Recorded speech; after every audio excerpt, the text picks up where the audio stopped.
எல்லாருக்கும் வணக்கம்.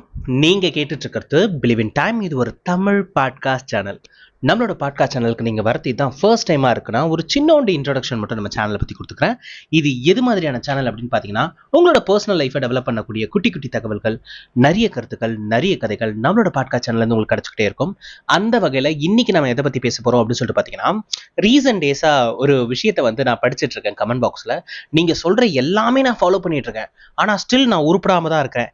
நான் உருப்படாம போறதுக்கு காரணம் நான் தானான்னு சந்தேகமா இருக்கு. ஏன்னா இப்ப முன்னாடி இதெல்லாம் பண்ணாம இருந்தேன், இப்ப இதெல்லாம் பண்ணிட்டு தான் இருக்கிறேன், அப்பவும் ஏன் நான் முன்னேறாமலே இருக்கிறேன், என்ன பிரச்சனை இன்னும் என் கூட இருக்கு அப்படின்ற மாதிரி கேட்டீங்கன்னா, எஸ், உங்க கூடவே சுத்துற செவ்வாழன்னு ஒரு கேரக்டர் இருக்கு பாத்தீங்களா, அதுதான் பிரச்சனை. ஸோ என்ன சொல்ல வரேன் அப்படின்னு சொல்லிட்டு பாத்தீங்கன்னா, ஓகே, நம்மளோட பர்சனல் லைஃப்ல பார்த்தீங்கன்னா நமக்கே தெரியாம நம்ம கூட இருக்கிற சர்க்கிள் தான் நம்மளோட வளர்ச்சியை தடுக்கிறாங்க அப்படின்றது தான் ஒரு நிதர்சனமான உண்மை. ஸோ எந்த மாதிரியான ஒரு பர்சன் கிட்டலாம் நீங்க கொஞ்சம் பார்த்து இருந்துக்கணும் அப்படின்றத தான் இன்னைக்கு நம்ம பாட்காஸ்ட்ல பேச போறோம். ஸோ முதல்ல நம்ம பார்க்க போற பர்சன்ஸ் யாரு அப்படின்னு சொல்லிட்டு பார்த்தீங்கன்னா, மேனிப்புலேட்டர். மேனிப்புலேட்டரா அப்படின்னா யாருப்பா அப்படின்னு சொல்லிட்டு நீங்க கேட்டீங்கன்னா, மேனிப்புலேட்டர் அப்படின்றவங்க யாரும் கிடையாதுங்க. ஆக்சுவலா அவங்களுக்கு உங்களோட பாசிட்டிவ் சைடும் தெரியும், உங்களோட நெகட்டிவ் சைடும் தெரியும். இப்போ உதாரணத்துக்கு ஒரு விஷயத்தை இதுக்கப்புறம் நீங்க வாழ்க்கையில பண்ணவே கூடாதுன்னு ஒரு முடிவு எடுத்திருக்கீங்கன்னு வைங்களேன். திடீர்னு இந்த பர்சன் உங்க வாழ்க்கைக்குள்ள வராங்கன்னு வைங்களேன். ஆஹா, பண்ணாம இருக்கியா, நீ என்ன பண்ணா இதை மறுபடி பண்ணுவேன்னு எனக்கு தெரியும் அப்படின்ற மாதிரி ஏதாவது ஒரு விஷயத்த கொளுத்தி போட்டு போயிடுவாங்க. என்னையா அப்படி சொன்ன, இருடா இப்ப பாடுறா அப்படின்ற மாதிரி நீங்களும் அந்த விஷயத்த பண்ணிடுவீங்க. அதுக்கப்புறம் யோசிச்சு பார்ப்பீங்க, சே, இது நான் என் லைஃப்ல இதுக்கப்புறம் பண்ணவே கூடாதுன்னு நினைச்சா நான் பண்ணிட்டேன் பாரு அப்படின்ற மாதிரி நினைச்சிருப்பீங்க. இது ஏன் நடந்துச்சு, எதுக்கு நடந்துச்சு அப்படின்னு சொல்லிட்டு பாத்தீங்கன்னா, இது எல்லாமே இந்த மேனிப்புலேட்டர் பண்ணி வைக்கிற ப்ரொவோக்கால நடந்துருச்சு. எந்த ஒரு விஷயத்த இதை மட்டும் தொட்டுட்டா போதும், அவன் கண்டிப்பா அந்த விஷயத்த பண்ணிடுவான் அப்படின்ற மாதிரி நமக்கு ஈகோக்குன்னு சொல்லிட்டு ஒரு பாயிண்ட் இருக்கும். பொதுவா நம்மளோட ஈகோவை எப்பவுமே மீட் பண்ணாம தான் வச்சுப்போம். ஆனா இவங்களுக்கு நல்லா தெரியும் நம்ம எங்க தொட்டா பத்திட்டு எரிவோன்ட்டு.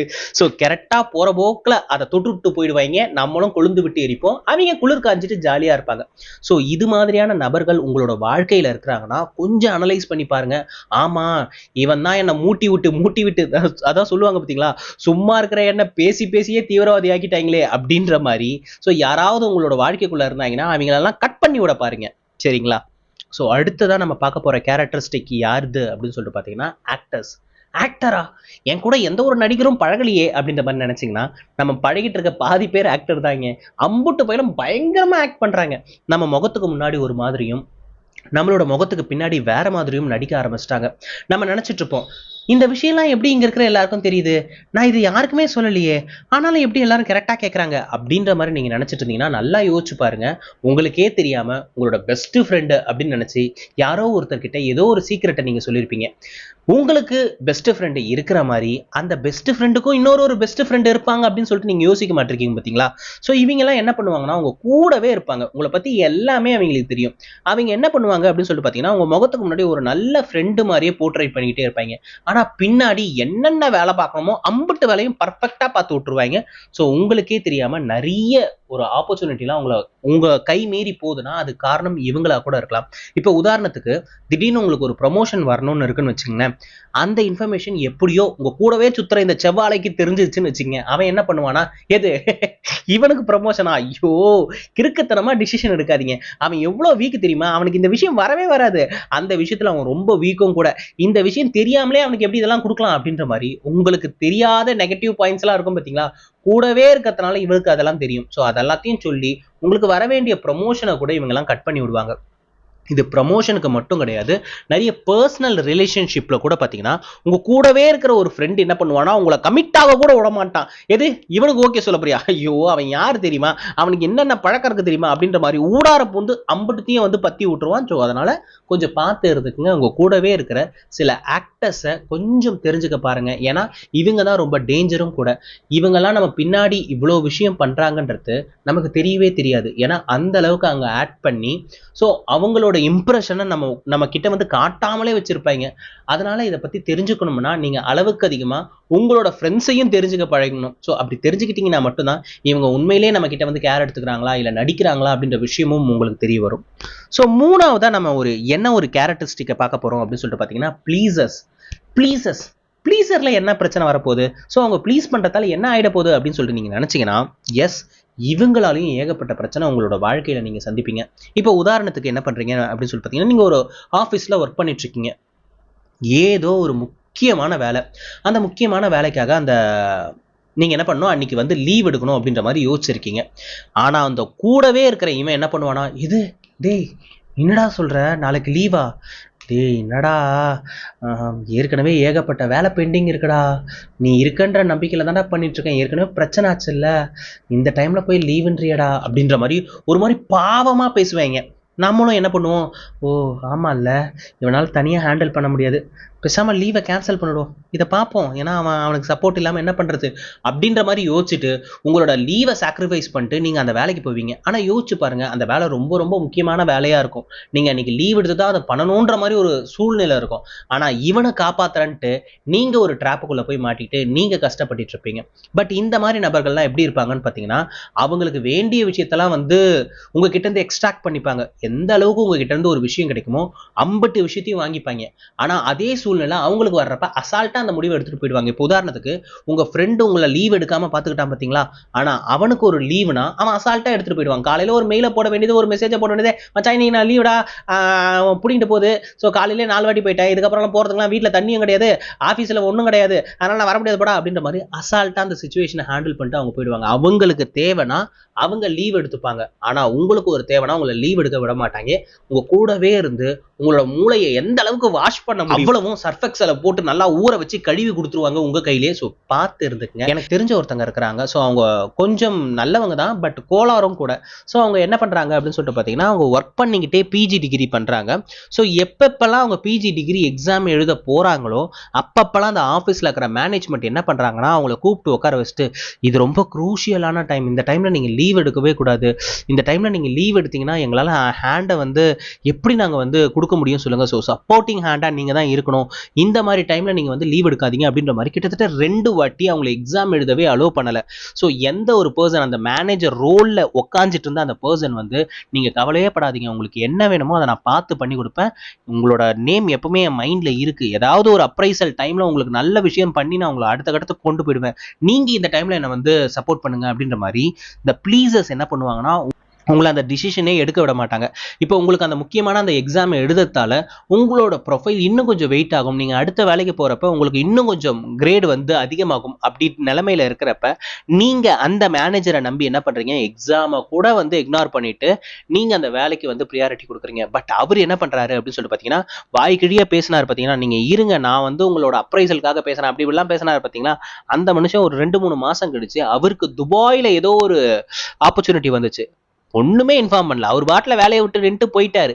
இப்ப அவரையே நம்பி நமக்கு இந்த முறை நல்ல அப்ரைசல் வரும் அப்படின்னு நினைச்சு எக்ஸாம் எல்லாம் ஒருத்தவங்க போகாம நின்று அவங்க என்ன பண்ணாங்களோ அவங்களுக்கு என்ன கிடைச்சது சொல்லுங்க. ஸோ நான் என்ன பொறுத்த வரைக்கும் நான் என்ன சொல்றேன்னா, உங்களுக்கு ஒரு ஆப்பர்ச்சுனிட்டி வருதா, தயவு செஞ்சு அந்த ஆப்பர்ச்சுனிட்டியை யாருக்காகவும், குறிப்பா இந்த மாதிரி ஒரு ப்ளீசருக்காக நீங்க வந்து இழக்கவே இழக்காதீங்க. ஏன்னா அவங்களுக்கு தேவைன்னா உங்களோட கால்லயும் விழுவாங்க, அவங்களுக்கு தேவையில்லாட்டி கழுத்தையும் பிடிப்பாங்க. ஸோ கேர்ஃபுல்லா இருந்துக்குங்க இந்த ப்ளீசர்ஸ் கிட்ட எல்லாம்.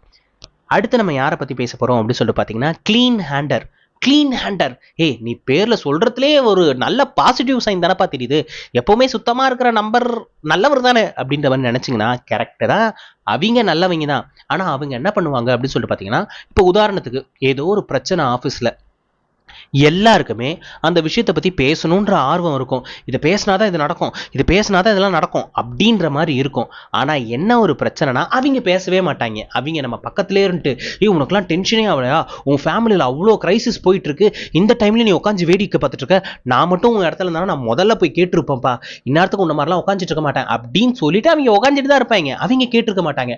ஆனா அவங்க சொல்றதெல்லாம் கேட்டு கேட்டு கேட்டு நம்மளோட நரம்பெல்லாம் பொட்டச்சி கரண்ட் பாக்ஸ் எல்லாம் விட்டு நம்ம கோபமா உக்கிரமா போயிட்டு மேனேஜ்மெண்ட்டை கேள்வி கேட்போம். இவன் மேனேஜ்மெண்ட்டோட பார்வைக்கு பாருங்க, எல்லாரும் அமைதியா தானே இருக்கிறாங்க, இவன் ஒருத்த மட்டும் ஓவரா பண்றான், இவனை தட்டுற இடத்துல தட்டி வைக்கணும் அப்படின்ற மாதிரி நம்மளை தட்டி வச்சிருவாங்க. ஆனா நம்ம யாருக்காக பேசணும்னா, நம்ம கூடவே இருக்கிறான் பாத்தீங்களா ஒருத்தன், அவனோட வாய்க்கு பதிலா நம்மளோட வாயை அவன் யூஸ் பண்ணிப்பான். ஸோ என்ன பொறுத்த வரைக்கும் யாரோட வாயாவும் நீங்க இருக்காதீங்க. உங்களுக்கு உண்மையிலே ஒரு விஷயம் அஃபெக்ட் ஆயிருக்கு, உண்மையிலே ஒரு விஷயம் கேட்கறேன்னா தயக்கம் இல்லாம போய் கேளுங்க. ஆனா அவனுக்காக நான் கேட்கறேன், அவன் ஒரு விஷயம் கேட்க சொன்னா அதனால நான் போய் கேட்கறேன் அப்படின்ற மாதிரி எந்த ஒரு விஷயத்தையும் பண்ணாதீங்க. ஏன்னா கடைசியில என்ன ஒரு விஷயம் வருது அப்படின்னு சொல்லி பாத்தீங்கன்னா, பாருங்க உங்களோட ஃப்ரெண்டு தானே, அவர் எவ்வளவு சொக்க தங்கம் தெரியுமா, ஒரு விஷயம் எதிர்த்து பேச மாட்டாரு. ஏன்னா அவன் பேசவே மாட்டான். அவன் என்ன நோண்டி விட்டுட்டு அவன் பாட்டுல அமைதியா இருப்பான். நான் பேசுவேன், எனக்கு கெட்டவன் பேர் கிடைக்கும், அவனுக்கு நல்லவன் பேர் கிடைக்கும். கடைசியில ஒரு அப்ரைசலோ ஏதோ ஒரு விஷயம் வந்து அடுத்த கட்டத்துக்கு போக வேண்டிய சான்ஸ் அப்ப இவன் வேண்டாம், இவன் ரொம்ப ப்ராப்ளமேட்டிக், நிறைய கேள்வி கேட்பான், நிறைய பிரச்சனை பண்ணுவான், பெட்டர் அவரை போடுங்க, அவர் எப்பவுமே அமைதியா இருப்பாங்க, சாந்த சுரூபினி அப்படின்ற மாதிரி அவங்களுக்கு அந்த விஷயத்த கொடுத்துருவாங்க. நமக்கு கிடைக்க வேண்டிய நியாயமான வாய்ப்பு கூட நமக்கே தெரியாம நம்மளோட கை நழுவி அவங்களோட கைக்கு போயிடும். ஸோ அதனால இந்த கிளீன் ஹேண்டர் கிட்ட எல்லாம் வந்து பார்த்து இருந்துங்க. அடுத்து நான் பேச வேண்டிய நபர்கள் யாரு அப்படின்னு சொல்லிட்டு பாத்தீங்கன்னா செல்ஃப் ப்ரைடர்ஸ். ஸோ செல்ஃப் ப்ரைடர்ஸார என்ன ஆக போகுது, தன்னை பத்தி தானே உயர்வா பேசிக்கிறதுல என்ன ஒரு தப்பு இருக்கு அப்படின்னு நீங்க நினைக்கலாம். அதுலயும் ஒரு பிரச்சனை இருக்கு. இப்போ உதாரணத்துக்கு பாத்தீங்கன்னா என் லைஃப்ல நடந்த ஒரு விஷயத்தையே சொல்றேன். ஆக்சுவலி என்னோட ப்ரொஃபைல வந்து நான் ஏகப்பட்ட வேலைகள் பார்த்திருக்கேன். அதாவது பேப்பர் போடுற வேலையில இருந்து இன்னைக்கு நான் பார்க்குற வேலை வரைக்கும் எல்லா வேலையுமே நான் ட்ரை பண்ணியிருக்கேன். எனக்கு என்ன ஒரு பிரச்சனை அப்படின்னு சொல்லிட்டு பாத்தீங்கன்னா, நான் டக்குன்னு ஒரு வேலையோட ஃபிட்டின் ஆகவே மாட்டேன். நான் என்ன தான் தேடிக்கிட்டே இருந்தேன். ஒரு வேலை பார்க்குறப்பையும் இது நானா, இது எனக்கு சரியான வேலையா அப்படின்ற யோசனை எனக்குள்ள வந்துகிட்டே இருக்கும். ஒரு ஜாப் சாட்டிஸ்ஃபேக்ஷன் ஃபீலே இருக்காது. என்னோட ஃப்ரெண்டு பார்த்தீங்கன்னா எப்பவுமே வந்து அவனோட வேலையை பற்றி ஓவரா எக்ஸாஸ்ரேட் பண்ணிக்கிட்டே இருப்பான். ஐயோயோ டேய், இன்னைக்கு என்ன நடந்துச்சு தெரியுமா, இன்னைக்கு ஒரு மோசமான ஒரு பிரச்சனைடா, நல்ல வேலை நான் அந்த இடத்துல இருந்தேன், நீலாம் இருந்தனா சமாளிச்சிருக்கவே மாட்டேன், அப்படியே கை கால்லாம் விடன்னு உனக்கு ஆயிருக்கும், அப்படிப்பட்ட விஷயத்த கூட நான் அசால்ட்டா ஹேண்டில் பண்ணிட்டேன், நல்ல வேலைடா, எந்த கடவுள் பண்ண புண்ணியமோ நீ அந்த வேலை பார்த்துட்டு இருக்க, இந்த வேலைலாம் யோசிச்சு கூட பாத்துறாத அப்படின்ற மாதிரி என் ஃப்ரெண்டு ஒரு குறிப்பிட்ட தொழில் சார்ந்த வேலையை வந்து எப்பவுமே போர்ட்ரேட் பண்ணிக்கிட்டே இருப்பான். என்ன ஒரு பிரச்சனை அப்படின்னு சொல்லிட்டு பாத்தீங்கன்னா, நான் அதை கேட்டு கேட்டு கேட்டு உண்மையிலே நான் அந்த வேலைக்குள்ள போனேன்னா என்னால பர்ஃபார்மன்ஸே பண்ண முடியாதோ அப்படின்ற மாதிரி நான் என்ன நானே நினைச்சுக்கிட்டு நான் மீதி எல்லா துறை சார்ந்த வேலையும் ட்ரை பண்ணியிருக்கேன். எல்லா வேலையும் போயிட்டு போயிட்டு எனக்கு சாட்டிஸ்ஃபேக்ஷனே இருக்காது. இது கிடையாது, எனக்கு என்னமோ வருது, பட் ஆனா இந்த வேலை அது எந்த கிடையாது அப்படின்ற மாதிரி உள்ள தோணிக்கிட்டே இருக்கும். பேங்க் ஒர்க் கூட போயிட்டேங்க. அந்த பேங்கரா இருக்கிறப்ப கூட எனக்கு சாட்டிஸ்ஃபைடாவே இல்லை. என்னடா வேலை இது நம்ம கிடையாதுடா, நம்ம வேற ஏதோடா அப்படின்ற மாதிரி தோணிக்கிட்டே இருக்கும். அந்த மாதிரிலாம் இருக்கிறப்ப என் ஃப்ரெண்டு எப்பவுமே அவன் அதே வேலையை தான் பார்த்துட்டு இருந்தான். அவன் வந்து புலம்புவான் பாருங்க, நல்ல வேலை பா, இன்னைக்கு எப்படிப்பட்ட வேலை தெரியுமா, நானா இருக்கும் அசால்ட்டா லெஃப்ட் ஹேண்ட்லயே டீல் பண்ணிட்டேன், நீலா இருந்தா திணறி இருப்ப மச்சான், ஐயோ இதெல்லாம் வேலையே கிடையாது, அவ்வளோ வெறுப்பா இருக்கும், நீலாம் உள்ள வந்துடாத, உன்னால முடியாது, இந்த மாதிரி திருப்பி திருப்பி அவன் சொல்லி என் மண்டையில எந்த அளவுக்கு ஆழமா பதிஞ்சிருச்சுன்னா, எல்லா வேலையும் என் வாழ்க்கையில நான் முயற்சி பண்ணேன்னா அந்த ஒரு வேலையை மட்டும் நான் தொடவே இல்லை. லாக்டவுன் சமயத்துல என்ன ஆச்சு அப்படின்னு சொல்லிட்டு பாத்தீங்கன்னா, நான் வேற ஒரு ப்ரொஃபைல்ல ஒர்க் பண்ணிட்டு இருக்கேன். அதுவும் வேண்டா வெறுப்பா தான் வேலை பார்த்துட்டு இருந்தேன். அந்த ஆள் என்ன சொல்லிட்டாரு அப்படின்னு சொல்லிட்டு பாத்தீங்கன்னா, அன்னைக்குதான் வந்து நிறைய பேர் வேலையை விட்டு தூக்குறாங்க. லாக்டவுன் அனௌன்ஸ் பண்ண போற ஒரு சில பல நாட்களுக்கு முன்னாடி என்ன பண்றாங்க அப்படின்னு சொல்லிட்டு பாத்தீங்கன்னா, என்னோட டெசிக்னேஷனை ரிமூவ் பண்ணிட்டு என்னோட டெசிக்னேஷனுக்கு பதிலாக ஒரு வேலைக்குள்ளேயே ஒரு 9 வேலையை போட்டு வச்சுட்டாங்க. ஸோ இப்போ என்ன ஆகுதுன்னா, அந்த 9 வேலையை நான் ஒருத்தர் தான் பார்க்கணும். ஏன்னா நிறைய லே ஆஃப் நடந்துருச்சு. எனக்கு அதுதான் ஃபர்ஸ்ட் டைம். நான் வந்து எக்ஸ்ட்ரா வேலைலாம் சேர்த்து பார்க்க போறேன். அதனால ஒரு மேனேஜருக்கு கீழே நான் ஒர்க் பண்ணணும். ஃபர்ஸ்ட் டேங்க அந்த மேனேஜரை நான் போய் மீட் பண்றேன். அவர் என்ன கோவத்துல இருந்தாலோ தெரியல, பொசுக்குன்னு அம்புட்டு A4 ஷீட்டையும் தூக்கி மூஞ்சிலே அடிச்சிட்டாரு. உன்ன மாதிரி ஒன்றும் தெரியாதவங்கலாம் என் தலையில போட்டு என் உயிரை வாங்குறாங்க அப்படின்ற மாதிரி அவர் சொல்லிட்டு போயிடுறாரு. எனக்கு அந்த வார்த்தை மண்டைக்குள்ளேயே ஓடிட்டு இருக்கு. ஒன்றும் தெரியாதா, நமக்கு ஒன்றும் தெரியாதா, ஒன்றும் தெரியாமல நம்ம இந்த வேலைலாம் பார்த்துட்டு இருக்கோம், நமக்கு என்னதான் தெரியும், நமக்கு தெரிஞ்சதுல எது பெஸ்ட் அப்படின்னு யோசிக்கிறப்பதான் எனக்கு ஒரு விஷயம் புரியுது. ஏன்னா என் வாழ்க்கையில எனக்கு எந்த வேலை ரொம்ப பிடிச்ச வேலையா இருந்துச்சோ அந்த வேலையை நான் மறந்தே போயிட்டேன். என்னோட பழைய அந்த ஸ்கூல்லாம் முடியிறப்ப நம்ம கிட்ட ஒரு ஃப்ரெண்ட்ஸுங்க வந்து நீட்டுவாங்க, மச்சான் இதுல எழுதி கொடுறா உன் ஃபோன் நம்பரு, உனக்கு பிடிச்ச கலரு, லொட்டு லொசுக்கு எல்லாத்தையும் எழுதி கொடுறா, இதுக்கப்புறம் நம்மளை பார்க்கவே முடியாதுல்ல அப்படின்ற மாதிரி திடீர்னு ஒரு இது மாதிரி கொடுப்பாங்க. அது பேர் எனக்கு டக்குன்னு ஞாபகம் வரலாங்க. ஒரு டைரி மாதிரி கொடுப்பாங்க, அதுல எல்லாமே எழுதியிருக்கும். அதுல உன்னோட எய்ம் என்ன அப்படின்ற கேள்விக்கு நான் என் ஃப்ரெண்டு வேலை பார்த்துட்டு இருக்கான்னு சொன்னா பாத்தீங்களா, அந்த வேலையை தான் எழுதிட்டு இருந்தேன். எப்ப இதை மாத்தனன்னு கூட எனக்கு தெரியல. பட் என்னோட ப்ரொஃபைலை நான் மாத்திட்டு இருக்கேன். அந்த டைரியை பார்க்கறப்பதான் எனக்கே ஒரு விஷயம் புரிஞ்சுச்சு. நம்ம ஸ்கூல் படிக்கிறப்பெல்லாம் தெளிவா தான் இருந்திருக்கும், காலேஜ் படிக்கிறப்ப கூட தெளிவா தான் இருந்திருக்கும். வேலைன்னு போறப்ப மட்டும்தான் நம்மளோட நாலா மூளைக்கும் வேலை செஞ்சிருக்குது போல இருக்கு. அதனால அந்த வேலையை நம்ம ட்ரை பண்ணவே இல்லை அப்படின்றது எனக்கு அதுக்கப்புறம் தான் தெரிஞ்சு. சரி ஏன் இதை நம்ம ட்ரை பண்ணி பார்க்கக்கூடாது. அதுக்கப்புறம் எனக்கு தோணி நான் அந்த லாக்டவுன் டைமில் வந்து அந்த ஜாபுக்காக ஸ்விட்ச் பண்ணுறேன். என்னன்னா ஃப்ரெஷராக. ஸோ ஃப்ரெஷராக நான் அதுக்குள்ளே போகிறப்ப தான் தெரிஞ்சு எனக்கு ரொம்ப ஹாப்பியாக இருந்துச்சு. நான் என்ஜாய் பண்ணி ஒர்க் பண்ணேன். அப்போ தான் ஒரு விஷயத்த ரியலைஸ் பண்ணேன், இது நான் தான், எனக்கான வேலை இதுதான் அப்படின்றத எனக்கு அப்போ தான் ரியலைஸ் ஆச்சு. யோசிச்சு பாருங்களேன், என்னோட கெரியரில் ஏகப்பட்ட வேலை, ஏகப்பட்ட வருஷத்தை நான் இழந்ததுக்கு அப்புறம் தான் நான் யாரு, எனக்கு என்ன வரும் அப்படின்ற ஒரு விஷயமே எனக்கு தெரிய வந்துச்சு. நான் மட்டும் என் ஃப்ரெண்டோட வார்த்தைக்கு இன்ஃப்ளூயன்ஸ் ஆகாம இருந்திருந்தேன்னா கண்டிப்பா நான் இதை ஆரம்பத்திலேயே முயற்சி பண்ணியிருப்பேன்.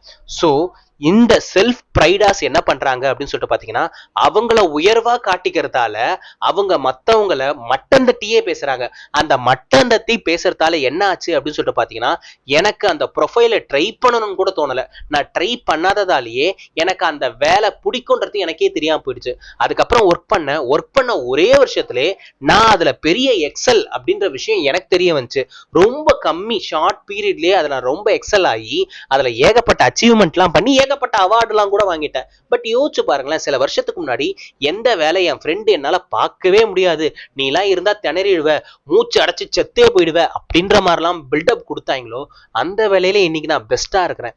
நான் என்ன சொல்ல வரேன் அப்படின்னு சொல்லிட்டு பாத்தீங்கன்னா, உங்களோட ஃப்ரெண்ட் யாரா வேணா இருந்துக்கிட்டோம், எவ்வளவு க்ளோஸா வேணா இருந்துக்கிட்டோம், அவங்க உங்களால ஒரு விஷயம் முடியாது அப்படின்னு சொல்றாங்கன்னா ஒரே ஒரு வாட்டி முயற்சி பண்ணி பாருங்க. உண்மையிலே உங்களால முடியாதான்னு நீங்க தெரிஞ்சுக்கலாம்.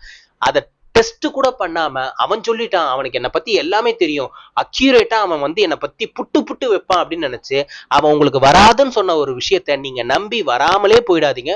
ஒரே ஒரு வாட்டி முயற்சி பண்ணி பாருங்க. எனக்காக ஒருவேளை அது உங்களுக்கு வரலாம், என்ன மாதிரி நீங்க அதுல எக்ஸலா கூட ஆகலாம். எனக்கு அந்த டைம்ல வயசு இருந்துச்சு, பத்தாவதுக்கு என்னை சப்போர்ட் பண்றதுக்கு என்னோட கேர்ள் ஃப்ரெண்ட் இருந்தாங்க, இன்னைக்கு அவங்க ஒய்ஃபா இருக்கிறாங்க, அது வேற விஷயம். சோ இந்த மாதிரி ஏதாவது ஒரு பேக்கப் இருந்துச்சு, உங்களுக்கு அது இல்லாம கூட போயிடலாம். வாழ்க்கையில ரொம்ப அடி வாங்கினதுக்கு அப்புறம் அன்னைக்கு நான் ட்ரை பண்ணிருக்கலாம்ல இந்த விஷயத்த, நான் தான் மிஸ் பண்ணிட்டேன் அப்படின்னு சொல்லிட்டு ரிக்ரெட்டா மட்டும் ஃபீல் பண்ணிடாதீங்க. உங்களுக்கு ஒரு விஷயம் முயற்சி பண்ணணும்னு தோணுச்சுன்னா தயவு செஞ்சு அதை ட்ரை பண்ணிடுங்க. யாருக்காகவும் எதுக்காகவும் இன்ஃப்ளூயன்ஸ் ஆகி ஒரு விஷயத்தை ட்ரை பண்ணாமலே இருக்காதீங்க. ஒரு வாட்டி முயற்சி பண்ணி தோத்து போயிட்டீங்கன்னா உங்களுக்கே தெரிஞ்சிடும், இதை நமக்கு வராது போல இருக்கு அப்படின்ற மாதிரி நீங்க விட்டுட்டு கூட போங்க. பட் ஒரு விஷயத்தை ட்ரை பண்ணாமலே எனக்கு வராது அப்படின்னு சொல்லிட்டு எந்த ஒரு விஷயத்தையும் கிவ் அப் பண்ணாதீங்க. ஐ ஹோப் இன்னைக்கு நான் சொன்ன இந்த 5 கேரக்டரிஸ்டிக் உங்களோட வாழ்க்கைக்குள்ள இருக்கிறாங்கன்னா நீங்க கொஞ்சம் பார்த்து சேஃபாவே இருந்துக்குங்க. இவங்கெல்லாம் ஃப்ரெண்ட் ஜோனுக்குள்ள இருக்கிற வரைக்கும் பிரச்சனை கிடையாது. ஆனா சில பேருக்கு என்ன ஒரு பிரச்சனைனா, இந்த 5 நபர்கள் அவங்களோட சொந்த பிளட் ரிலேஷன்லயே இருப்பாங்க. அண்ணனாவோ தம்பியாவோ புருஷனாவோ இல்ல அப்பனாவோ இல்ல ஏதோ ஒரு வகையிலயோ ஒய்ஃபாவோ இல்ல எப்படியோ நம்மளோட பிளட் ரிலேஷனோட இருக்கிறாங்கன்னா அப்ப அவங்கள அவாய்டும் பண்ண முடியாது. அப்ப என்ன பண்றது அப்படின்ற மாதிரி கேட்டீங்கன்னா, இவங்கள உங்களால அவாய்ட் பண்ண முடியாது, பட் கொஞ்சம் பார்த்து இருந்துக்க முடியும். எந்த விஷயத்தை இவங்க கிட்ட ஷேர் பண்ணணும், எந்த விஷயத்த ஷேர் பண்ணவே கூடாது, இவங்க இதை சொன்னா இதை எடுத்துட்டு போய் எத்தனை பேர்கிட்ட சொல்லுவாங்க இப்படின்ற மாதிரி விஷயம் எல்லாம் உங்களுக்கு தெரிஞ்சிச்சுன்னா கொஞ்சம் தள்ளி இருந்துக்குங்க. ஒரேடியா அவாய்ட் பண்ண முடியாட்டியும் கொஞ்சம் தள்ளி இருந்துக்குங்க. ரொம்ப பின்னி பிணைஞ்சு அந்த ஈருயிர் ஓர் உடல் அப்படின்ற மாதிரிலாம் இருக்காதீங்க. கொஞ்சம் பார்த்து எந்த அளவோட நிப்பாட்டணும் அப்படின்ற மெஷர்லாம் தெரிஞ்சுக்கிட்டு இவங்க கிட்ட கொஞ்சம் பார்த்து சோதனமா இருந்துக்குங்க. ஐ ஹோப் இன்னைக்கான இந்த பதிவு கண்டிப்பா எல்லாருக்கும் பயனுள்ளதா இருக்கும் நான் நினைக்கிறேன் அண்ட் நம்புறேன். இன்னொரு நாள் இன்னொரு நல்ல கதையோடும் கருத்தோடும் கண்டிப்பா நான் உங்களை வந்து சந்திக்கிறேன். எல்லா மனசுமே ஒரு சின்னோண்டு பாராட்டுக்கு தானே எங்க கிடக்கு.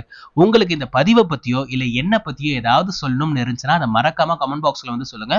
உங்களோட ஒவ்வொரு கமெண்ட்டுமே நான் வாசிச்சுட்டு தான் இருக்கிறேன். நான் என்னோட ரெகுலர் ஆடியன்ஸ் கிட்ட இருந்து எதிர்பார்க்குற விஷயமெல்லாம் அந்த சப்ஸ்கிரைபும் அந்த கமெண்ட்டும் மட்டும்தான். இந்த 2 விஷயத்தை நீங்க பண்ணிட்டீங்கன்னா நான் ஆல்மோஸ்ட் சாட்டிஸ்ஃபைடு. நான் ஆல்ரெடி சொன்ன மாதிரி நாளைக்கு இன்னொரு கதையோடும் கருத்தோடும் கண்டிப்பா நான் உங்களை வந்து சந்திக்கிறேன். அதுவரை உங்களிடமிருந்து விடைபெறுவது நான் மட்டும்தான். நன்றி.